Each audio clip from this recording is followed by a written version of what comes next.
Welcome back to Life with the Spectrum. I'm your host, Gina Cavalli, and I was turned on to an organization up in Pennsylvania in that area, really doing some great things. And it's always nice to find organizations, one, because you and your family might end up moving near where that organization is. And two, maybe you know someone in that area that may not know about that organization and you can kind of turn them on to it, right? Please welcome to the show, Bev Weinburg, founder and executive director of Integrate for Good. Hi, Bev. How you doing? Hi, Gina. It's great to be here. I'm doing great. Thank you. Are you ready for the holidays? I mean, they are creeping up really quick. I know. Pretty close to being ready. Tell everybody what your amazing organization, Integrate for Good, does. Oh, well, thanks for having us. So, Integrate for Good is an organization that I launched back in 2019, really from a culmination of everything I learned from being a school-based occupational therapist. Okay. And early on, I worked with kids who were really birth to three, early intervention, all the way up through elementary school. And then my position changed, and I was now working with high school age students as well. And I saw a lot of talent and ability graduating to a real lack of opportunity post high Mm. school. And I said, someone should be doing something about that. So I really was just looking for organizations to refer the families to. And I really couldn't find what I was looking for, honestly, to share with families. So I created it. And that's kind of where Integrate for Good came from. So really what we focus on is we answer that question for families: what happens when that school bus doesn't come anymore? Hmm. And, for a lot of people, high school graduation for families can be really exciting time, full of opportunity. And, what's next? Is it employment? Is it college? Is it a gap year? But we find that the families that we empower, it's not a great time. It's a challenging time. It's a lot of question marks. Worry. Yes, worry about what's next. How can maybe a single income family or a dual income working family, how can that family continue to support themselves when maybe someone isn't going to be in school anymore? And of course, people want, an exciting next chapter full of opportunity for their children. So we do a bunch of programs here at Integrate for Good. We were operating out of my bedroom corner and my car for 5 years. So we know the whole grassroots thing. And And then we during COVID too, like starting Yes, it we just before navigated. COVID COVID hit. was the second year of our organization. So that was a true test. Did I really want to do this? But now we have a community hub, which is where I'm coming to you from. And this is a place where we can host all of our programs in-house, while we do still do a lot out in the community as well. But we have an empowerment lab, a leadership incubator. We teach executive functioning skills. So a bunch of different programs where we want to empower people to make sure that next chapter is an exciting one full of opportunity. So, reading on your website, I really, really love this leadership incubator. I think everybody should have one, quite honestly. Tell everybody what this is. Sure. So it also, a lot of the programs that I create come from just seeing a need. And Leadership Incubator was one of them. And I saw as I was working in high schools, a real lack of opportunity for individuals with disabilities, whether that is autism, Down syndrome, cerebral palsy. We're not disability specific, we're disability inclusive, but a lack of opportunity for people with disabilities to see themselves as leaders, and then in turn for the community to see them that same way. It was more of, if a person with disability is seen as more of a recipient of service versus someone who has contributions and talent to contribute back to their school or their employer. They're much more than beyond the bagger, right? Yes. They can do more than just bag Yes. groceries. And can lead in so many different ways. And, we don't want that kind of tokenism leadership where we want one person with a disability sitting on our board, or, we really want people to understand, and people with disabilities themselves to see themselves with having that leadership potential. But we realize they've not always been included in leadership development activities. So we said we want to create this leadership incubator where you can come, you can learn about leadership, you can look and see, what is that going to look like for me? And then take what you learn out, and lead in your community, or in your job, within your family, within nonprofit organizations in your community. But that confidence that isn't always there when you grow up in sometimes special education can be a deficit based model where people tend to be reminding you of what you struggle with a lot. We wanted to say, Right. you can lead, and maybe no one ever had this conversation with you, but let's dig into that and see what that looks like for you. You have another opportunity for opening doors on campus. Explain a little bit about what that's about. Yeah, so here in Pennsylvania, we operate in suburban Philadelphia area. There are a lot of newer college and university opportunities for people who identify as having a disability. And they have specific qualifications. And a lot of the people that we empower might not meet those qualifications. They might not be readers and writers, for example. They might not be able to navigate a college campus, independently. Some of the programs have these requirements, and they're great for people that meet the requirements. They're also, some of them are covered by government funding, and some aren't. And when we talk to families who might have a son or daughter with autism, they might say those programs didn't exist 18 years ago. And I never opened a Right. 529 to save money for my son with autism to go to college because that wasn't talked about as a reality and as a potential goal. So some of the programs either aren't affordable or they're limited in size and they still can, not everyone qualifies, not everyone can attend. So with opening doors on campus, we said there are so many great reasons to be on a college campus. And maybe it's not taking classes for college credit traditionally, but it's opportunities to be part of the college culture, to lead through inclusive volunteerism, to be part of the social events that happen on college, the cultural events that happen. And for some Oh, people, it's yeah. just, let me be on a college campus. And maybe this is in my future. And I never thought about it before. So we love that Opening Doors on Campus is giving the opportunity for people who might not have set foot on a college or university campus before are now seen as leaders of civic engagement on those campuses, leading our inclusive volunteer events we run there. And the last thing you really focus on is kind of corporate engagement. And I know more and more nonprofits, Bev, are going out into the community teaching corporations how to employ, how to manage, how to deal with situations with people with disabilities. Is that what your corporate engagement is actually out there doing there in PA? Yeah, so that's a big focus of it. We also do corporate engagement events where we're doing team building for companies of all different sizes and industries, where the leaders on our team who live with disabilities themselves are leading those events, bringing teams together, letting companies stand out for what they stand for by putting their corporate values into action. But we also have great conversations around what does neurodiversity in the workplace look like? Why is it important?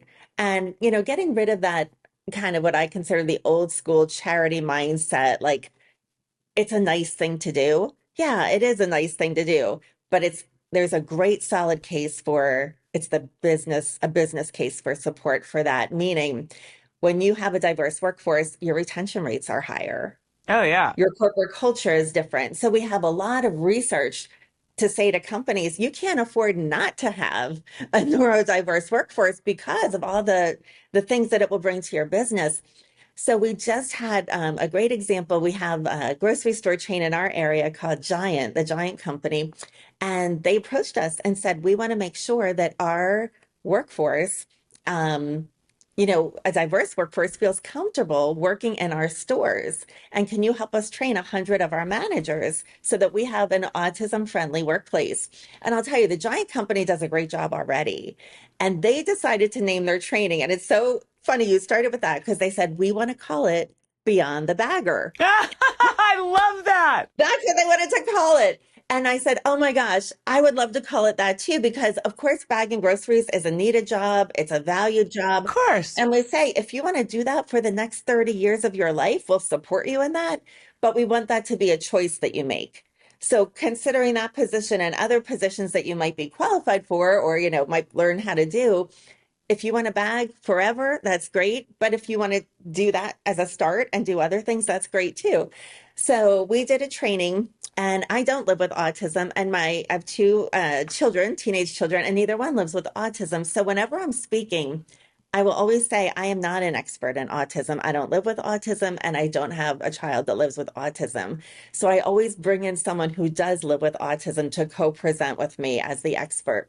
And I brought in a young man, he had just graduated high school, and we created the presentation together, and he thought of some really great things.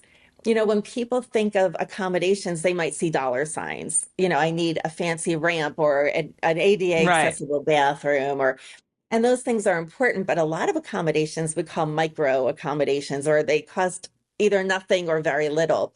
And he gave some brilliant examples from his own experience. And he said, if I'm out on the floor in a grocery store working and I get a 15-minute break or a half-hour break, I would love to know that there's a break area that's kind of, people know that's more of the quiet area, that if I'm done peopling for a while and need just 15 minutes to, put on my music or read or, whatever I want to do. And they said, well, not only is that a great accommodation for someone who lives with autism, that's just good universal design for a business. Mm. Because there are other people who might not identify as having autism that would also love a 15-minute break from peopling as well. So that's not specific. Yeah, noise room chatter and whatnot. Yeah. So, like, hey, if you want to spend your lunch break talking to your employees and catching up about the latest football game, like that's this area. But then there's this area where you can come back refreshed after lunch doing things that, help you get, based on how you're wired, back into your work after a break. So he gave some great examples. And that's how we like to help companies say, you know what, you don't have to do all these things at once. Start with something small, that might not cost anything at all, but just having that mindset, like, how can we be, an employer that welcomes people of all abilities into our workforce? With me today, Bev Weinburg. She is the founder and executive director for Integrate for Good up in Pennsylvania. When we get back, we're going to find out about some movie nights, community nights, and how you can get involved. Stay with me.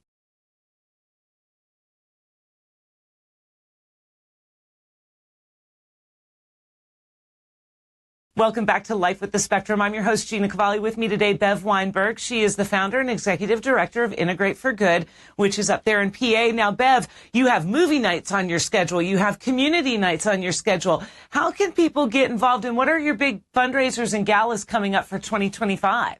Oh, I love that. So we support people with all different abilities. And one of the things that we hear over and over and over again is that one of the true disabilities, one of the true impacts of having a disability is loneliness.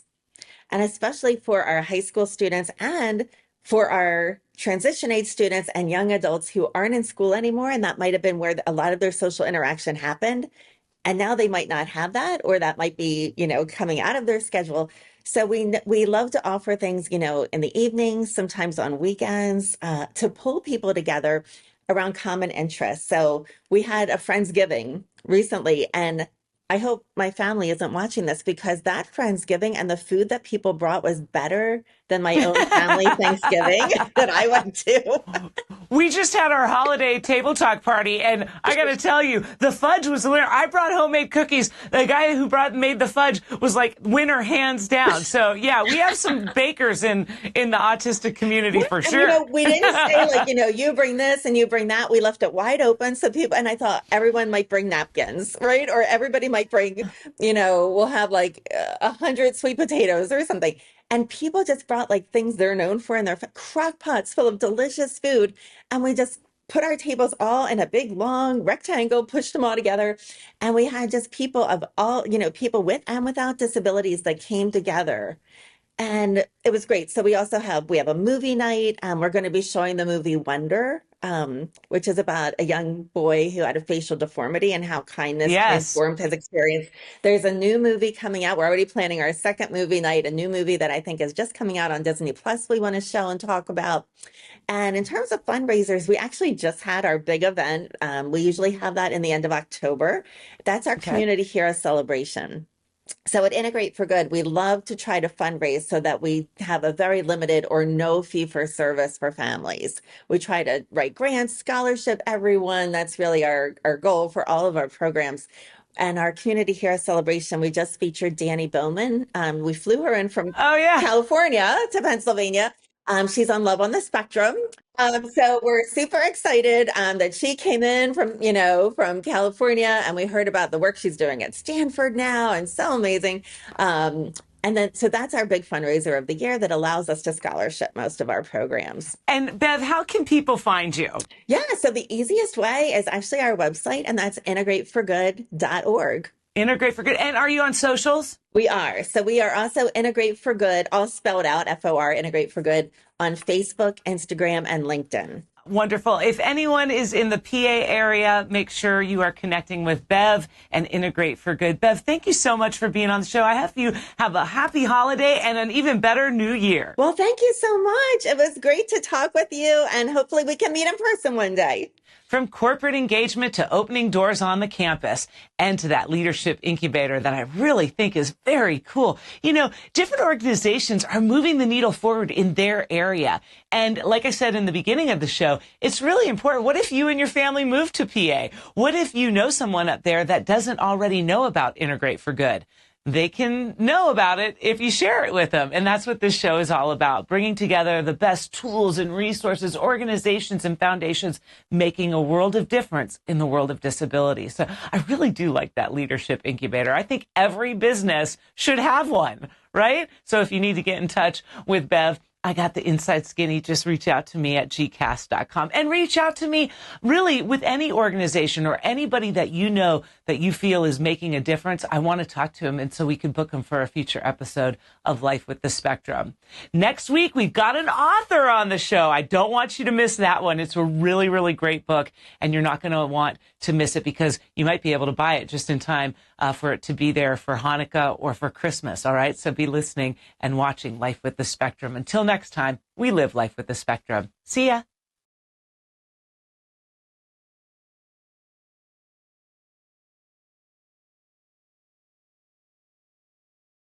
Bye.